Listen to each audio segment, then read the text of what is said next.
মানুষ গম্ভীর হয়ে থাকলে একটা আওয়াজ বের হয় মানুষের মধ্যে। আমি ঠিক তেমন একটি আওয়াজ পাচ্ছিলাম।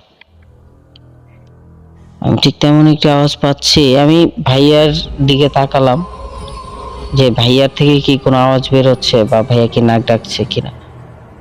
না, ভাইয়ার থেকে কোনো আওয়াজই আমি শুনতে পাচ্ছি না। তখন আমি পুরোপুরি স্পষ্টভাবে দেখতে পারলাম, আমি যখন আমার সাইডে তাকালাম, খাটের নিচে কে যেন বরাবর হয়ে শুয়ে আছে।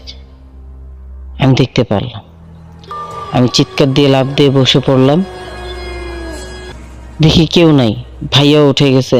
আমার চিৎকার শুনে কি হয়েছে পরে বললাম, না মনে হয় আমি স্বপ্ন দেখছি, কি আসে বিষয় আমি বলতে পারলাম না, আমি ভয় পাইছি। পরে বলছে আচ্ছা সমস্যা নেই, স্বপ্নই দেখছিস মনে হয়, শুয়ে পড়।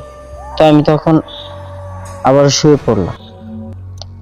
কোনোভাবে দুটি চোখ এক করতে পারছি না।